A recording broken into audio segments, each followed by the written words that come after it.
एखाद्या पक्षाचा महत्त्वाचा नेता गेल्यानंतर तो पक्ष चालवणं, टिकवणं आणि पुढे नेणं इतकं सोपं काम नसतं. त्याच्या पाठीमागं वेगवेगळ्या गोष्टी कराव्या लागतात. नाहीतर सगळं समीकरण बिघडू शकतं, सगळं बेचिराख होऊ शकतं, असं बऱ्याचदा बोललं जातं आणि तसंच चित्र महाराष्ट्राच्या राजकारणात सध्या हळू दिसायला लागलंय.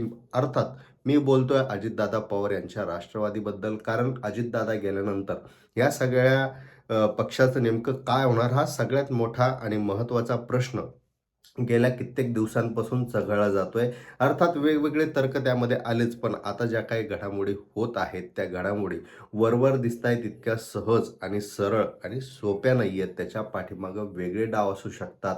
त्याच्या खाली काहीतरी वेगळं शिजतंय असंही बोललं जातंय. याच्यामध्ये काय-काय शक्यता आहेत, काय-काय फॅक्ट आहेत आणि सध्या नरहरी झिरवळ यांच्या संदर्भात जे काही घडतंय त्याच्या पाठीमागचा दृष्टिकोन आणि त्याचा याच्याशी असलेला संबंध किंवा शक्यता ज्या काही निर्माण होत आहेत त्याचा नेमकं काय अर्थ होतो या सगळ्या संदर्भात या व्हिडिओच्या माध्यमातून चर्चा करूया. नमस्कार, मी सूरज कुमार आणि तुम्ही पाहताय बोल बिंदास.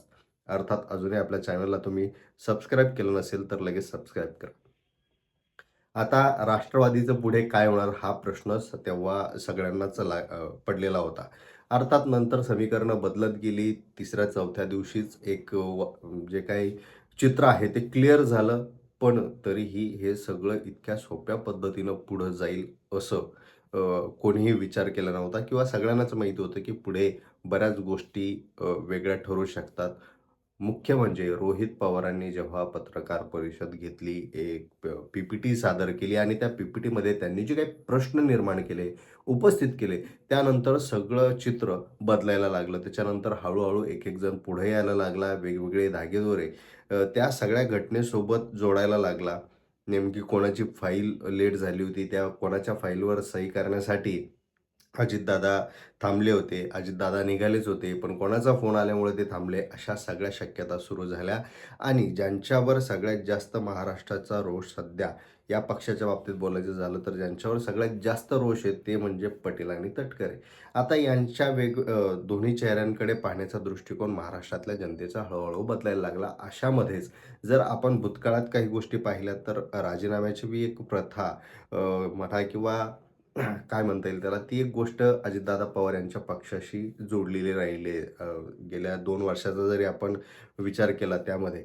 आणि ह्या सगळ्या घटना घडत असताना तटकरे असतील किंवा मग पटेल असतील, या सगळ्यासोबत छगन भुजबळ आणि गो धनंजय मुंडे यांचाही उल्लेख वारंवार पुढे येत होता. तेही अनेक फोटोमध्ये पुढे दिसत होते आणि पुन्हा एकदा वेगळी लॉबिंग सुरू झाली आहे का? मंत्रिपदाची लॉबिंग सुरू झाली आहे का? अशाही शक्यता पुढे यायला लागल्या. अशामध्येच म्हणजे धनंजय मुंडे यांचं नाव यासाठी की त्यांचं मंत्रिपद गेलं होतं. त्यांना राजीनामा द्यावा लागला आणि नंतर पुन्हा सुनेत्रा पवार आल्यानंतर त्यांची पुन्हा एकदा वर्णी लागू शकते, कमबॅक होऊ शकतं अशीही शक्यता बोलल्या जात होती.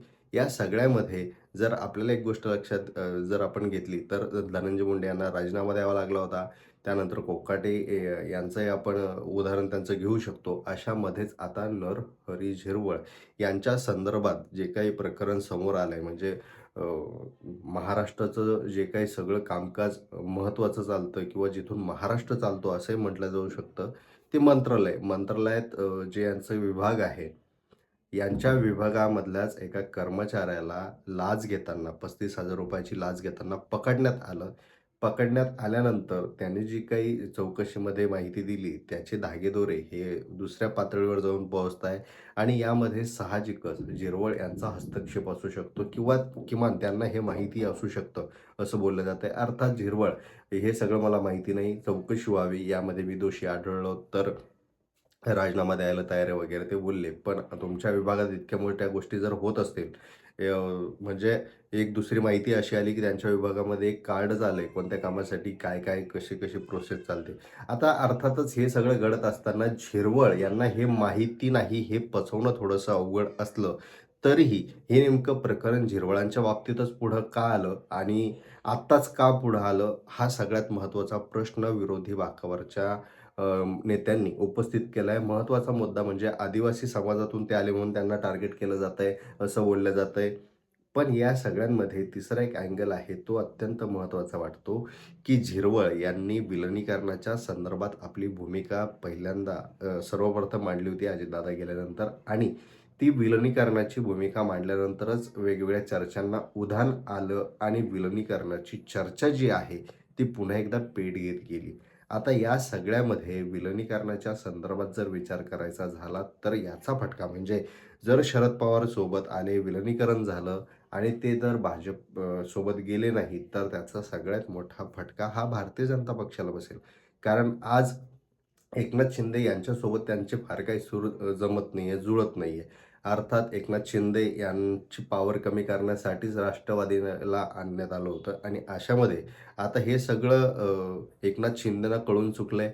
आता अशामध्ये जर पुन्हा राष्ट्रवादी बाहेर पडली किंवा वेगळं समीकरण पुढं जमून आलं, शरद पवारांचा हस्तक्षेप वाढला, तर मात्र भारतीय जनता पक्षाच्या हातातून राष्ट्रवादी आणि शिवसेना दोन्हीही निसटल्यात जमा होईल. अर्थात ते सोबत राहतील, पण जे बॉन्डिंग जे काही समीकरण आज काल दिसलं ते उद्या दिसणार नाही हे याची जाणीव भारतीय जनता पक्षाला आहे.